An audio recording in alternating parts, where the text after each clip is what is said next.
Let's go to the book of Jude, verse 4. For there are certain men crept in unawares, who were before of old ordained to this condemnation, ungodly men, turning the grace of our God into lasciviousness, and denying the only Lord God and our Lord Jesus Christ. Bago po yung ating text ay isang patunay na matagal na ang problemang ito na ang people of God are being invaded by creepy men. We have the testimony of Jeremiah in Jeremiah 28, wherein merong isang biglang prophet talaga siya, recognized as a prophet, pero biglang nagsalita at sabi, and sa verse 1, it came to pass the same year, in the beginning of the reign of Zedekiah, king of Judah, in the 4th year and the 5th month, that Hananiah, the son of Azur, the prophet, which was of Gibeon, spake unto me in the house of the Lord, in the presence of the priests and of all the people, saying, Thus speaketh the Lord of hosts, the God of Israel, saying, I have broken the yoke of the king of Babylon. So may mga prophet na nagsasalita, Thus saith the Lord. Pag sinabing, Thus saith the Lord, it is an indication that a prophecy is about to be proclaimed. So parang sa ating panahon ngayon, tatayo sa pulpit, no? I-announce ng MC na ang ating speaker ngayon ay si ganon. At siya ay magsasalita ng salita ng Diyos. Ngayon, ang attitude ng people of God sa ganyang klaseng mga announcement ay by default tatanggapin yan because sinabi, Thus saith the Lord. Parang sinabi, the Bible says. Thus saith the Lord, the Bible says. Ngayon, wala nang Thus saith the Lord. Sabi ng Panginoon kanina na abang nag-uusap kami kaninang maga, wala nang ganon. No? Delikado yon pagka ganon ang umpisa ng preaching. At so tinatanggap agad at pinapakinggan ng mensahe. Ngayon, biglang dumating ang tunay na salita ng Diyos. Sa verse 12, the word of the Lord came unto Jeremiah the prophet. So yun yung wala sa panahon na nagsalita si Hananiah, the son of Azur, the prophet. Wala siyang previous coming of the word of the Lord. Like yung nangyayari lagi sa mga totoong propeta. The word of the Lord came unto Jeremiah, the prophet, and then, Thus saith the Lord of hosts, sabi ni Jeremiah, dahil the word of the Lord came unto him. So, noong panahon pa lang ni Jeremiah, at even before that, marami nang mga freelance preachers, mga pretenders, ungodly men creeping, certain men creeping in unawares, gumagapang among the people of God. And therefore, tayo na church ay dapat maingat sa ating mga pinapakinggan. Kaya nga sabi ni Paul, though we or an angel from heaven, inilalagay niya na sa maximum. No? Kahit ako mismo, kahit kami, magsama pa ako ng isa pang apostol. O wag na nating sabihin kami-kami lang, kahit na isang anghel pa mula sa langit ay bumalik sa inyo at magsalita ng panibagong mensahe. Siya nawa ay masumpa. Huwag niyong tanggapin. See? So, kailangan alam natin yung original na mensahe. Alam natin yung authentic message of God. Meron tayong discernment. Kaya tayo ay bugbog ng doktrina. At karamihan or madalas, may mga churches na nagkakaisa na lang dahil doon sa napundar nilang building, napundar nilang pag-iibigan, samahan, napundar nilang community. Doon na lang ang basihan ng pagsasama nila. Hindi na yung truth. Hindi na yung doctrine. At ibig sabihin, hindi na yung Panginoon. Kasi the Lord can only be fellowship by the church in spirit and in truth. So, kailangan maingat tayo. No? Sayang naman yung pinagsamahan natin, sayang naman yung pinag-ipunan natin, sayang naman yung building natin. Kung iiwanan natin to, magkakahiwa-hiwalay tayo. Dahil magkakaiba na tayo ng truth. So, ano ang mangyayari? Ano ang dapat? No? Kagaya ng isa mga narinig natin recently na isang pastor ay 5 years na palang merong hindi magandang relationship habang nagpipreach ng truth. Truth pa rin. Yung kanyang sinasabi. At pumupunta siya sa all over the world doing conferences to speak the truth, the true gospel. Men are encouraged, men are trained, and it's sad na meron siyang another life. That's why he resigned or the church ousted him. So mas maganda pa na walang pastor. Kesa meron kang pastor pero truth nga yung sinasabi pero hindi consistent sa life. Yun ang consequence, no? Sabihin, mahal namin yung pastor namin eh. Mawawalan tayo ng pastor. So, patawarin na lang natin. Hayaan na lang natin yung buhay niya. Hindi pwede. Hindi pwede yun. At yan ang nangyayari sa karamihan ng mga celebrity preachers. Yung mga celebrity preachers ngayon, yung tinatawag na too big to fail. Masyadong celebrity status, sayang naman. Masyado ng famous, marami ng naturuan, marami ng nakakakilala sa kanya. No? Kaya nga may danger din yung social media ministry. No? Kasi pag marami nang nakakilala sa atin, yun. Tapos mamaya babagsak. Marami rin, malaking bagsak din yun. No? So, pray. Kailangan po natin yan. Because even though we preach against ungodly, creeping men, we could be the creeping men ourselves. So Jude 1:4 establishes that there are certain men. Na walang sinabing certain women, no?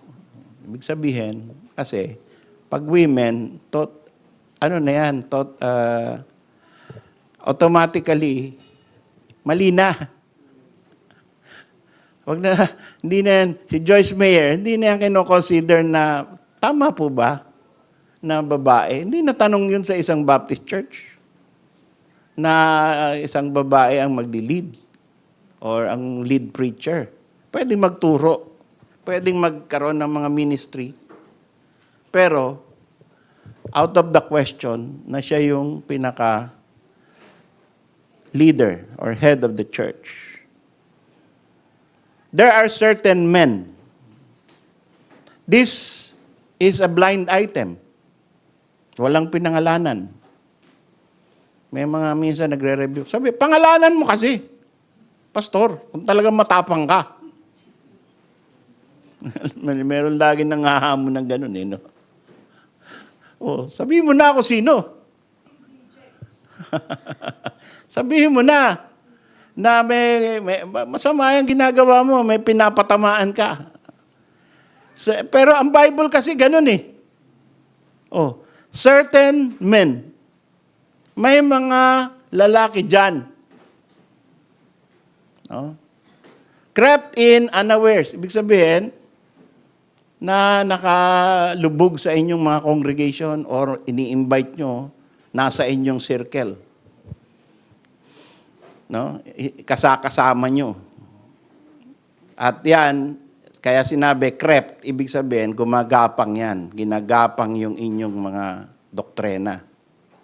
Nakikipagdiskusyon yan, unti-unti kayo. At meron tayong isang example niyan recently, no, na nagkaroon sila ng division, pinablish pa nila. Hindi na namin nare-recognize itong isang pastor na ito. Lagi silang magkakasama sa picture. Biglang in-announce, hindi na yan namin kasama. Yun. That is an example of recognizing that there are certain men crept in unawares. And si Paul naman, sinabi, after my departure, I know, after my departure, shall grievous wolves come into you, not sparing the flock, but will draw all men to themselves. Kukuha ng mga members sa inyong church to draw away disciples after them. Mga a-attract yan. Magaganda ugali niyan, may mga pera yan. Magaganda magsalita yan. Pero yan ay wolves in sheep clothing. Yan po ay magkakapareho. At ibig sabihin, busog tayo dapat sa warning na yan kasi yan ay nasa Bible. Hindi yan recent occurrence. Hindi yan ngayon lang, 2024. Mas marami lang ngayon. Dahil ngayon, lahat ng nakahawak ng Bible, pastor, lahat ng marunong mag-Facebook Live, pwede na mag-preach. No? Lalo na yung dahil sa advent ng mga modern Bibles. Dahil sa modern Bible, hindi ka na kailangan mag-aral ng Bible school, maintindihan mo na yung Bible in a certain way, in the perspective of the translator. Sa King James, medyo, pag hindi ka talaga nag-aral, sasabit ka pa din, kahit Bible binasa mo. Pero dun sa mga NIV, akala nila, dali pa lang maintindihan ng Bible eh. Start na tayo ng Bible study. So, nag-start ng Bible study. Nagkakaintindihan sila, pare-pareho, based on sa NIV, dahil pare-pareho yung nakasulat doon, ay madaling maintindihan, modern English. Okay? So, okay. Yun pala ganyan lang pala ang church ganyan pala ibig sabihin ng salvation church na tayo. Yun na. So, nagkakaroon ng mga church base sa kanilang madaling translation. So, dadating ang panahon na pipili na yan, pag church na, pipili na yan ng kanya-kanyang gusto nilang favorite doctrine. At sila ay mapupunta na sa iba-ibang pananaw, palayo na ng palayo sa truth. Sabi po rito, crept in unawares. They are involved in para-church ministries. Alam niyo yung para-church?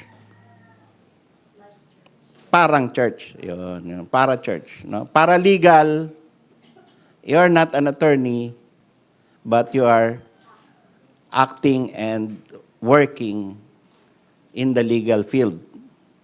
Paramedic, ganun din. Hindi ka doktor, pero ginagawa mo yung trabaho ng isang doktor, halos.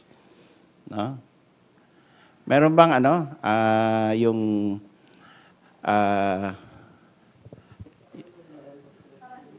para pastor at saka yung yung trabaho ng mga call center, para call center.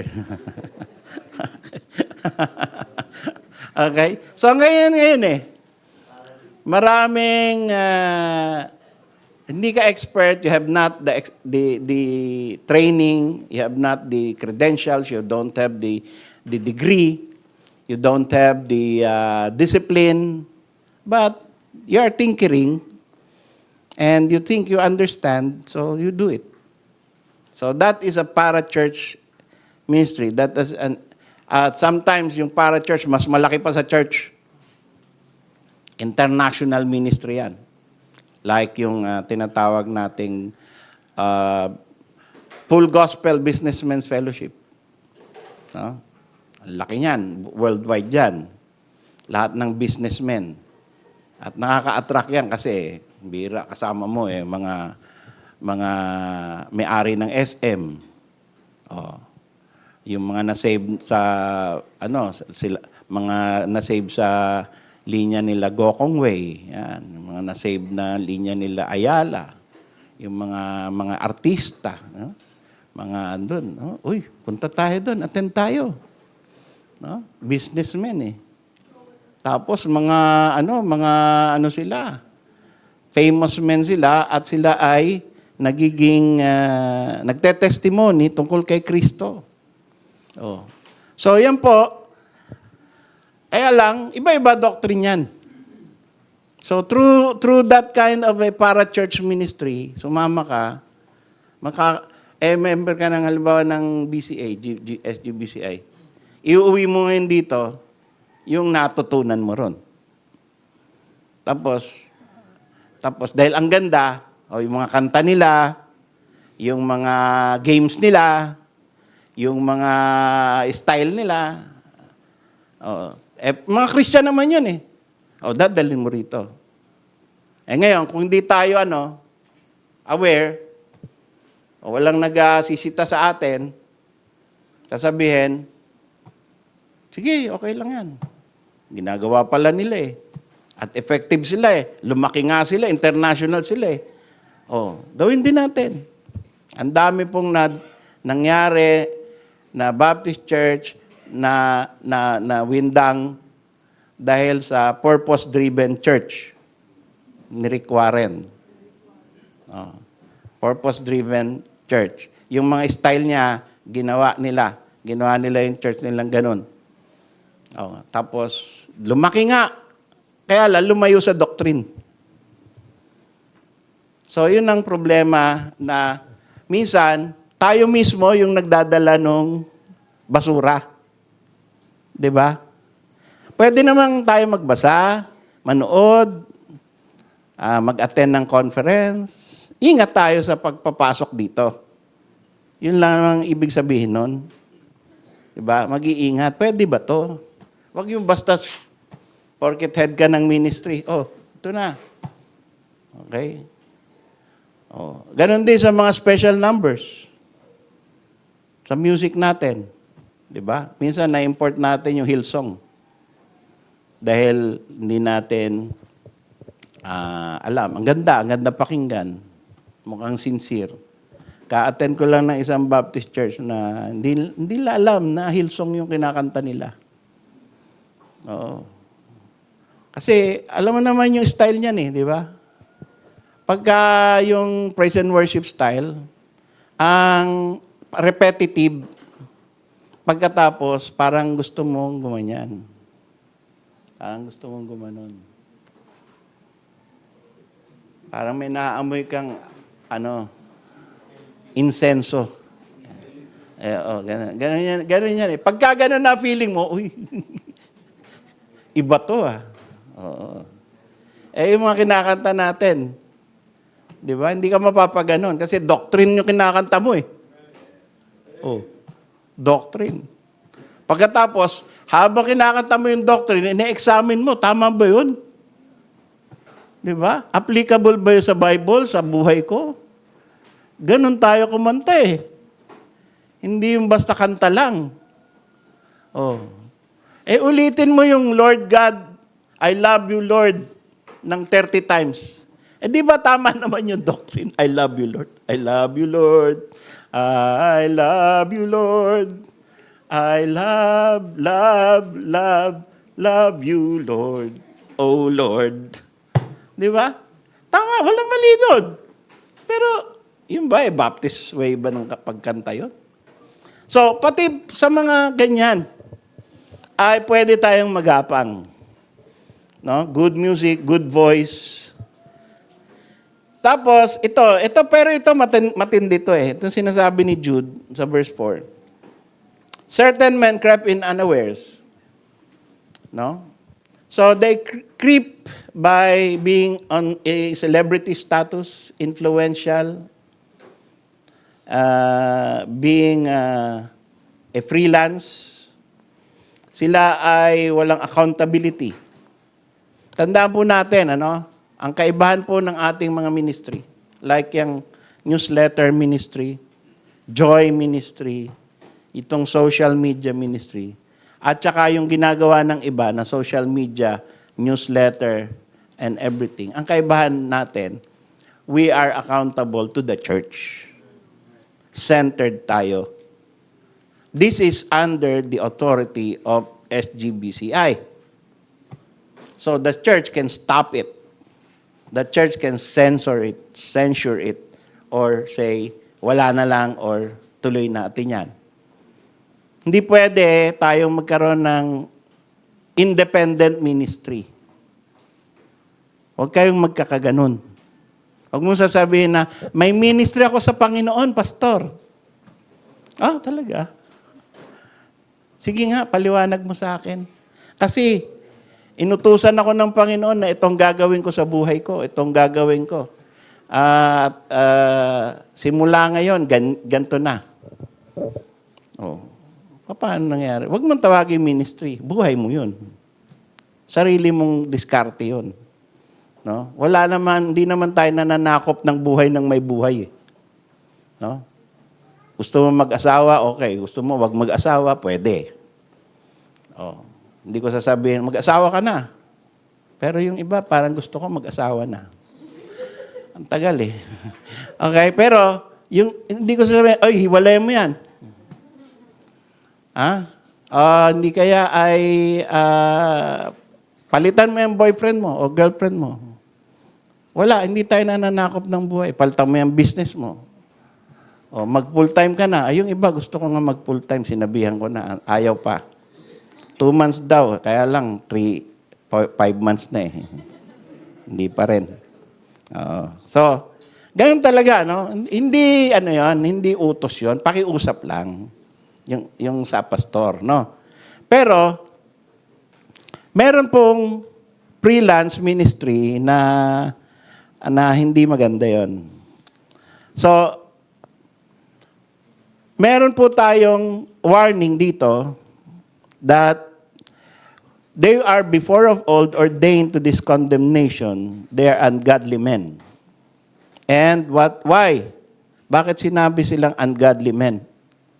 Because they turn the grace of God to lasciviousness. Yan. Pag tinignan nyo sa Tagalog, hindi maganda yung Tagalog, no? Pero yun talaga yun. Tama yun. And marami pong example niyan, dahil tayo, kahit na tayo saved na, ay marami tayong, nasa laman pa tayo. No? Hindi pa tayo saved from the presence of sin.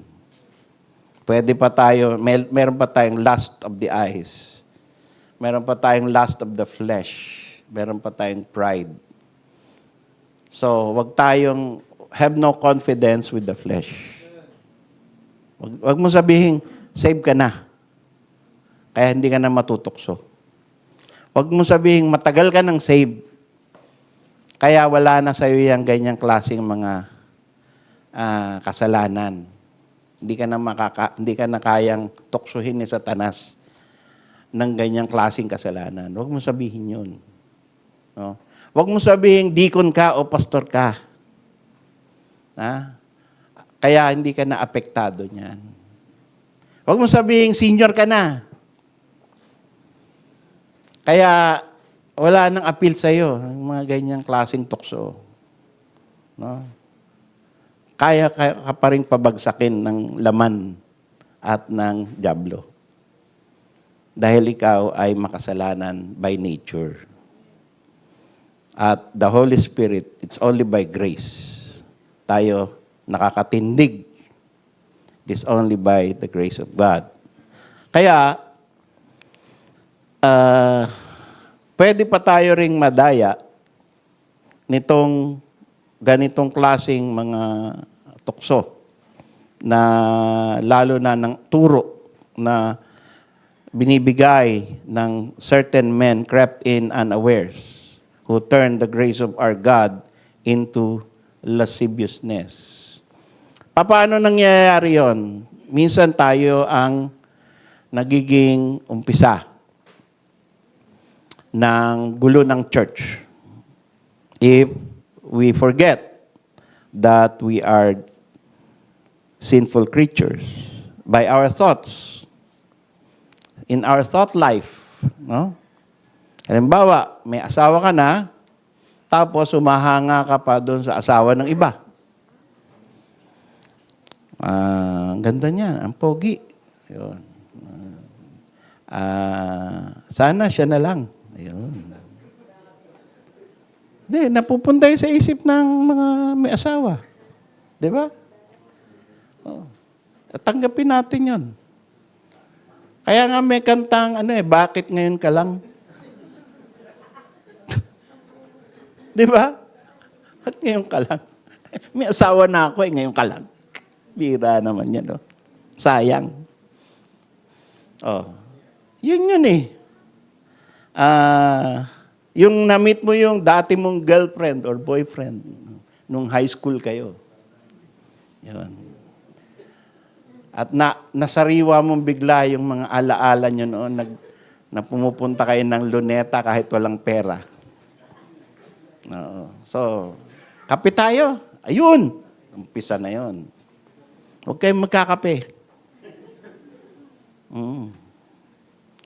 Yung chat, tapusin nyo na yan. No? Pag nakita mo siya sa Facebook, i-delete mo na. Huwag ka na wag mo nang pagbigyan na magkaroon pa ng chance si Satan na makaapak do sa pinto. Kalimutan mo na yung tumitibok ng malakas ang puso mo. Ganda pa rin niya, Nako, ganun pa ka rin niya siya. May crush pa rin kaya siya sa akin. Yung mga ganon, Yun ang papasok no? Nangyari ba sa akin yun? Teka. Kaya ako kinikwento. Baka isipin nyo, na nangyayari sa akin yun. Ewan ko lang. So, the thoughts of the married. Ang ganda, ang pogi. Okay? Paano kaya kung siya yung napangasawa ko? Yung mga ganon na tanong. No? Pinag-iisipan mo yan, matagal yan, naglilinger yan. Niisip mo, siguro mas masaya ako kung siya yung kasama ko. No? Nasa Amerika kami, ganyan. Tapos, pasyal-pasyal kami sa New York, ganon. O hindi kaya ay mag-graduate ka doon sa ganong klaseng fantasy. Punta ka paano kaya siya ma-date? Or paano kaya kami makakapagkita?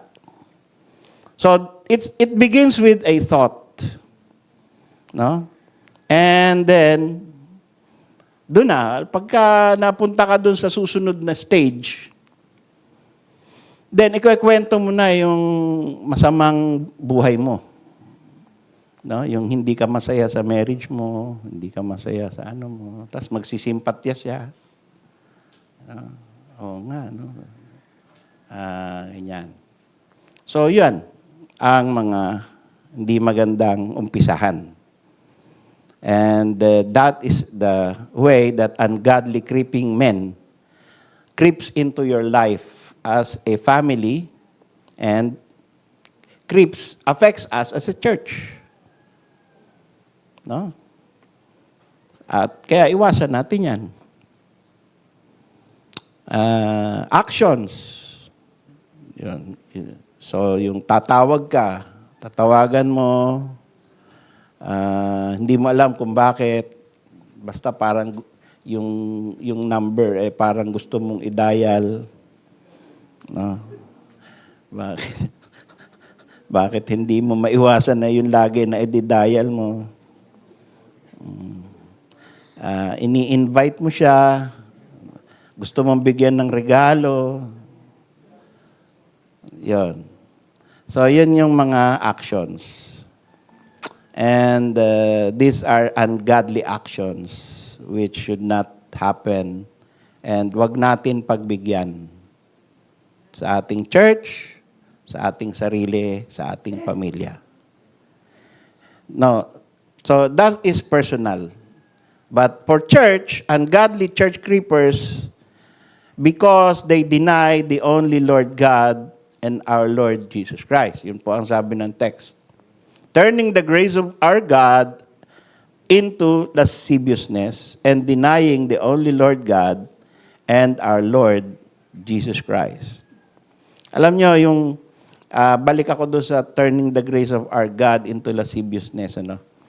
So, may mga pastors na nasasabi, walang masama kung may asawa na ako tapos ikaw ay ka-date ko kasi pastor mo naman ako. Or halimbawa, masyadong close. No? Or halimbawa, laging nagpapa-counseling. Tapos silang dalawa lang sa office. No? Yan ay matagal nang sinabi sa amin na wag ganun. Laging yung office, kung may office yung pastor, dapat ay transparent. Or merong kasama. No? Sa counseling. Kaya yun po yung ginagawa ko simula nung nag-umpisa ako maging pastor, laging merong kasama, pagbabae, no? Pero yung kasama ay naka-out na hindi mo sasabihin kung ano yung naririnig mo. Ikaw ay witness lang na walang masamang nangyayari, pero yung naririnig mo ay hindi mo pwedeng ikwento. Ayun. So, kasi, ang laki ng temptation lagi because the pastor is a man, the teacher is a man, and ang tendency lagi ay hangaan yung nagtuturo, lalo na kung maganda ang turo, at lalo na kung full of wisdom, ay hangaan at siyempre, may mga humahangang young people, young ladies, or older ladies, no? Ay hahanga yan, and then, that is the opportunity na yung man who will, nasa-sense niya na attracted na sa kanya, nasa-sense niya na pwede niya i-take advantage, then he will turn the grace of God into lasciviousness. Yun. So, laking temptation ang maging isang leader pag hindi disiplinado yung buhay mo. Pag ikaw ay talagang mahilig din, ano? Lalo na kung nakaraan mo. Kaya nga, delikado yung may experience na eh. Yung dating babaero, naging pastor, dala-dala niya yun eh. No? Kasi alam niya eh. Buti lang, di ako babaero, no? One woman man. No? 21 nung first girlfriend ako. Siya na hanggang ngayon. Sipin mo yun? No? Pareho kami ni Brother Jojo, first girlfriend mo ba siya? Second pala. Hindi ka nagsasalita eh. Bilisan mo. Okay. Okay. So, pagka dati kang playboy, 'di ba? Alam mo, dali lang mapasagot mga babae. So, pag pastor ka, gagawin mo nang gagawin 'yon. No, chick boy, tawag doon, chick boy. Kaya yung mga binata, huwag kayong magganon. Huwag kayong lahat ng dalaga sa church, liligawan ninyo. papasagutin ninyo. Tapos sabay-sabay sila. I-schedule mo yung date. Monday, si Aida. Tuesday, si Lorna. Tapos si Fe. Oh. Di ba? O ganon. Kasi dala-dala mo yan eh. Tapos marami kang naging talagang intimate. Maano mo yan? Hindi mo maiwasan na ma-recall yan. Tapos hahanapin mo yan sa future mo. I think that's, ang hirap eh. Mahirap yon. So, kung talagang pine-prepare din sa ministry yung mga tao na gusto ng Panginoon tawagin sa ministry, no? Binibigyan din sila ng extra grace. So ito po, no? There are men who are denying the Lord. Sabi, they are ungodly church creepers. Ito yung pinakadelikado, no? Hindi yung adultery is immorality, scandal, that is to be avoided. But more to be avoided is ungodly church creepers who they deny the only Lord God and our Lord Jesus Christ. That is dangerous because it affects your understanding and worship, your relationship with the Lord Jesus Christ and with the Lord God. What about Peter? He also denied Christ. So, paano yun? Si Peter denied Christ. So, sabi rito, who denied the only Lord God and our Lord Jesus. So, si Peter ba kasama sa church creeper? What denial is worthy of condemnation? Kailangan ma-distinguish natin. Kasi ginawang example yan, ano? Na, sabi, tingnan nyo, masyado kayong matindi sa pagsasalita laban sa isang preacher na may false doctrine. Bakit si Peter? He denied Christ also. So we ought to know how to distinguish why Peter should get forgiven and the others should not step into office anymore. Peter denied himself. Peter denied Christ. And when he did it, it was among the unsaved. He did not enter the church or the people of God talking about his denial of Christ. Ang sinasabi po rito, they crept in unawares. Ibig sabihin, pumasok sa church denying Christ. So anong kaibahan? Si Peter, dahil sa takot, which is also, of course, not excusable. Hindi rin tama yon. Mali yung kasalanan yon. Dahil kahit nasa private life mo ikaw or nasa public life ka, hindi mo i-deny ang Panginoon dapat. The one who loved you and the one who saved you. Dapat unto your death. At yun nga ang pangako niya, pero di niya pala kayang tuparin. So in the time of weakness, Peter denied the Lord Jesus Christ. He repented afterwards, and he did not enter the church denying the Lord God and the Lord Jesus Christ. But ang tinutukoy dito na mga certain men crept in unawares are those preachers, those pastors who outwardly deny and spread another gospel which deny the fundamental message of Christ. Yan yung damnable. Yan yung hindi dapat tanggapin. Pag nahalata natin, hindi na natin invite. Hindi na natin babasahin. So in the beginning, siyempre, pastor yan, Sovereign Grace preacher, pag-aralan natin. Basahin natin. Hindi naman natin sasabihin na, hindi yan endorsed ni Pastor Nilo, hindi ko yan babasahin. Hindi ko yan pakikinggan. Hindi naman ganun. Hindi naman ako ang arbiter of truth. You have your own conscience, you have your own truth already informed to you. You have the Holy Spirit 'Di ba?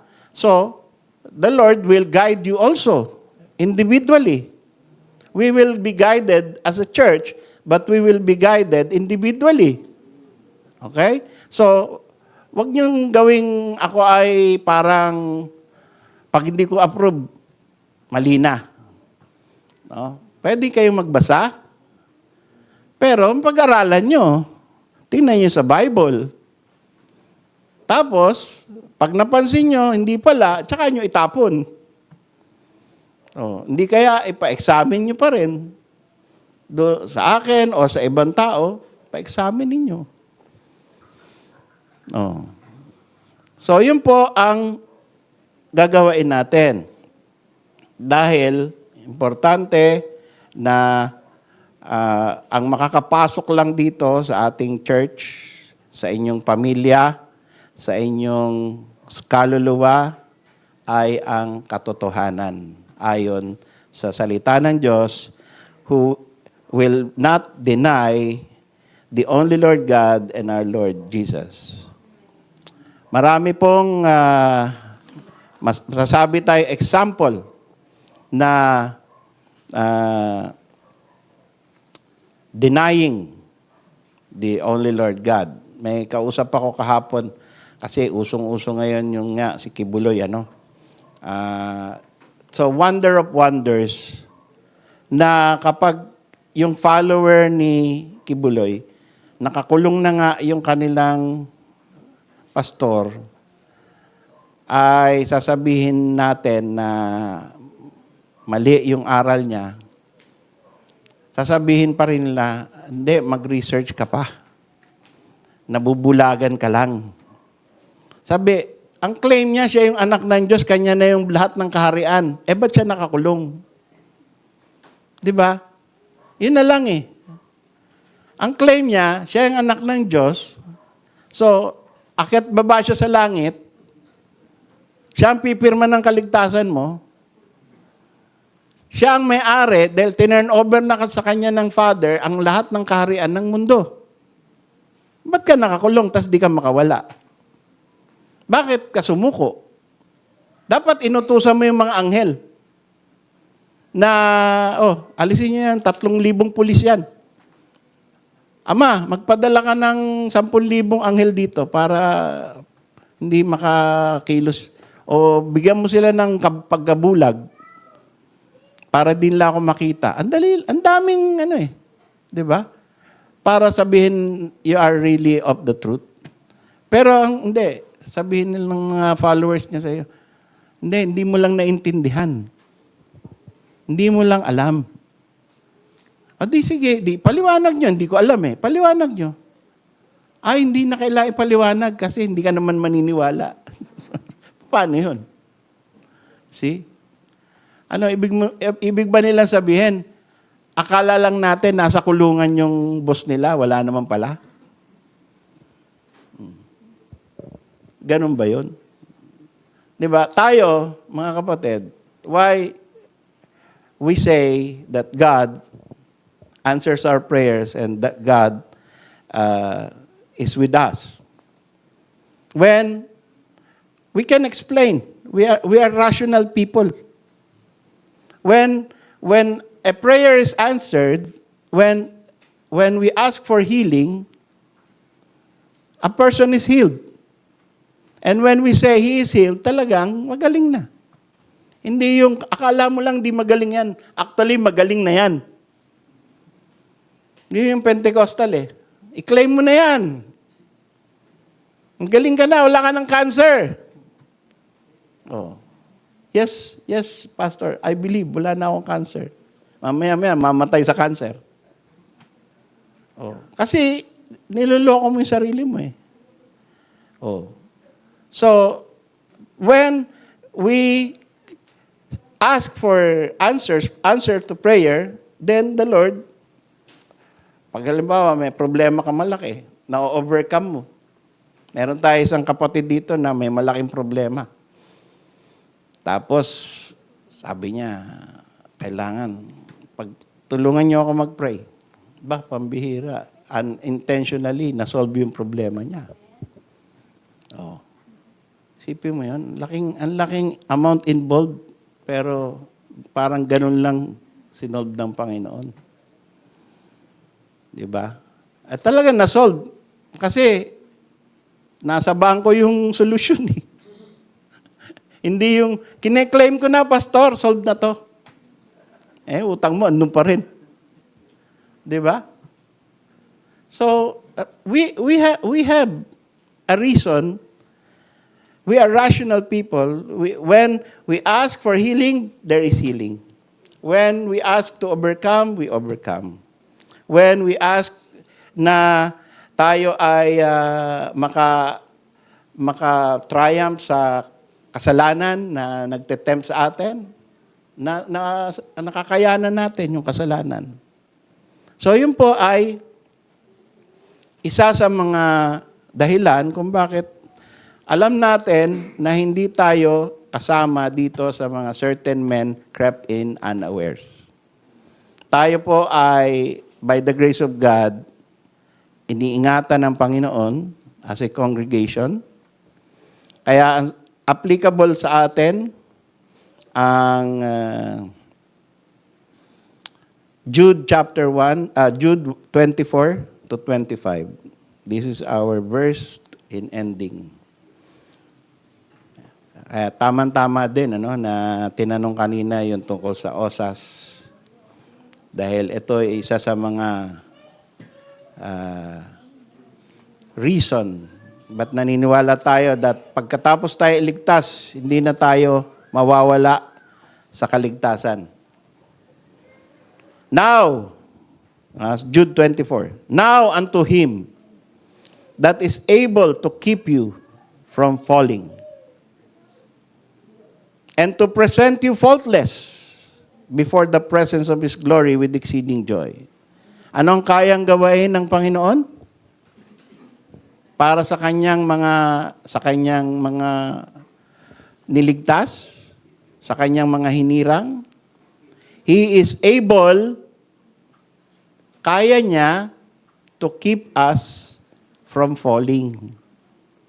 So maraming lumalaglag sa church. Nagiging member ng church, nawawala. Nagiging pastor, nawawala. Nagiging nagsasabing save, biglang hindi na save. Ayaw na. Deny Christ or nagmumuslim. Ang daming ganyan. Nagkakaroon ng pure life, nalalaglag, nahuhulog sa tulay. Ngayon, sabi ng Bible, sabi ni Jude, revelation sa kanya, there is someone who can keep us from falling. Kaya daw tayo, kaya ikaw, kapatid, kaya hanggang ngayon, kahit na ang daming crept in unawares na doctrine, ay matatag ka pa rin, tama, nasa katotohanan ka pa rin, because someone protected you from false doctrine. Someone protected you from falling away. Kaya ikaw ay nananatili dito. It is because of Him who kept you from falling.